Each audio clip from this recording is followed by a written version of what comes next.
От студиото на Bloomberg в Лондон, при мен на гости е Kyril Saxe-Coburg. Nice meeting you. Welcome to the Bloomberg studio. Nice to meet you. Много се радвам. Today it's elections day, and the most of all we're concerned about whoever takes over, whoever comes into power. Probably the main thing we should discuss from London is what's the position of Bulgaria from an investor's point of view. We know that the country definitely needs new investment, direct investment. So how do you look at the country from an investor's point of view? Yes, so I think Bulgaria, from the investor standpoint, and especially in Europe, I think is gaining visibility over the past few years. I think the crisis, in a way, has shifted a little bit the emphasis into countries with low debt, financial discipline, which is something that Bulgaria has had over the past few years, and as a consequence, in a better financial position. So I think it's definitely gaining ground with respect to other countries in the periphery. However, clearly, because of the overall difficulties, it doesn't help that other countries like Hungary, Czechia are now in more difficulties, and of course Greece, as a neighboring country, although part of the EU, is clearly an impediment. But ironically, it also brings up the fact that Bulgaria is actually in a healthy financial position. And certainly I think it's also viewed as a country with an educated labor force, hardworking, typically with good language skills. So from the multinational standpoint, they see Bulgaria as an interesting destination at the moment. We've got the education, we've got the low taxes, we've got the financial discipline, but what else is the country missing? I mean, there must be something that should be, brought up a little bit further. That's true. I think we should not underestimate, of course, the importance of low taxation, because that's something that could have been a little bit overlooked until now because it's not such a big issue.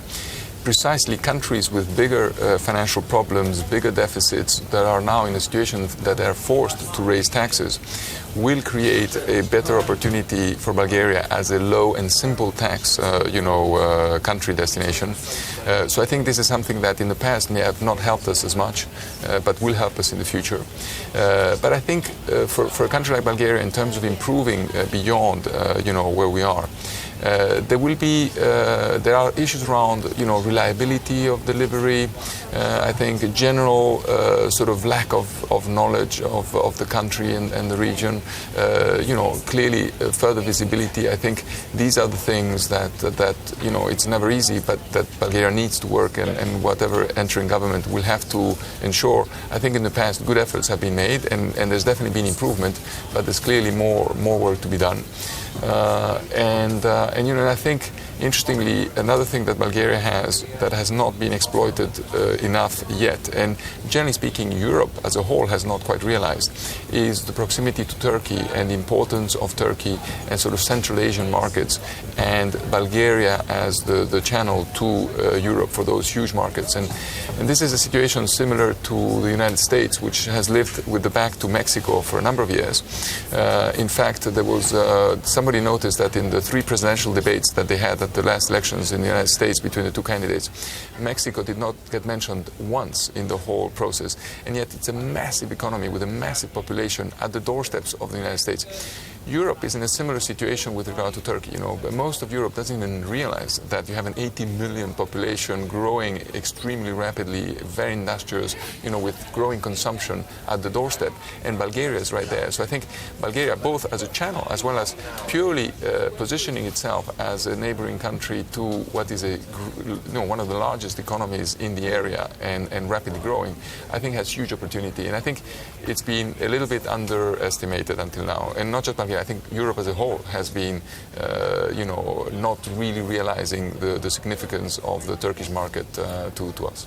The country's economy, the structure of the country's economy, does it need anything else? Does the country need restructuring its economy, or is it theoretically well but practically not that well. What's the formula there? Look, from what I hear from companies that have set up businesses in Bulgaria who've been investing and so on, I think there's clearly always complaints about the red tape, the paperwork, the bureaucracy. So just as the tax situation is very favorable, I think when it comes to red tape, there is still some obstacles. I think some of the administration procedures and so on, I think could definitely be improved. And I think that is always something that is important and welcomed by foreign investors. I think there's also some, need for some infrastructure improvements, of course, but these will come. I mean, it's clearly, and the country is, clearly investing on that front. Energy supplies, reliability of, generally speaking, so infrastructure projects. But again, there's huge EU funds, dedicated to infrastructure that will eventually, reach Bulgaria and will improve the situation. But clearly, that I think would be one of the important factors. And generally speaking, the balance between the various sectors, from industrial to services to agriculture.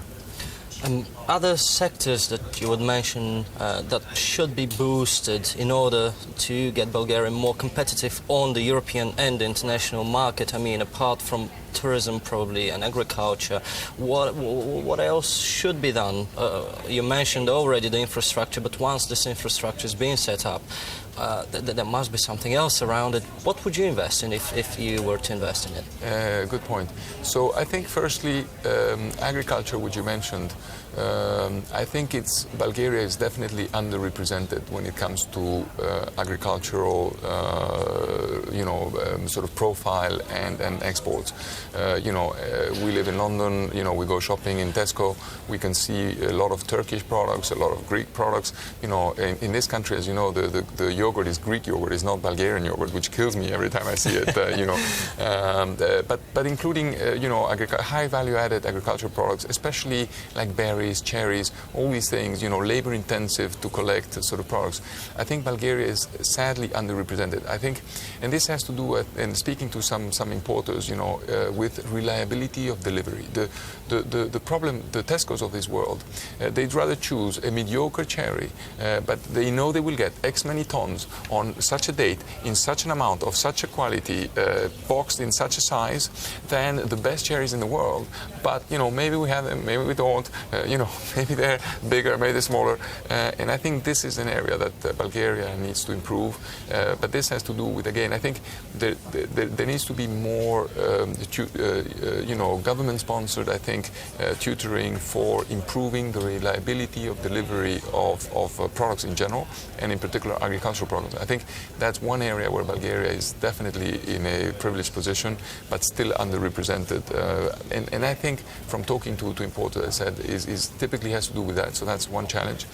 From what I see the opportunities, I think it's in the sort of smaller industrial sort of production of like components of one sort or another, where you can build a factory for not a lot, say, 5 million euros or 10 million euros. So we're not talking massive industrial facilities, more the opposite. The more nimble, more sort of product-specific facilities. I think in that sense, Bulgaria is really well positioned because of the cheap costs, the competitive labor, quality of the labor for the cost, and in smaller production that is more nimble. The big production things, maybe it's more Asian parts like that of the world. But I think Bulgaria in smaller, and again, it's not huge amounts of money, could do better. The thing is, it takes time, and it's piecemeal. It's one by one, so you need many of these to make a difference. But it's happening already. I think there are some good Bulgarian entrepreneurs looking at attracting people. I get emails quite frequently on this subject, and I think as the world recovers, which is not happening quite yet, but it will be, clearly there will be more desire to invest on the part of large corporations, and we will see more of that, I'm convinced.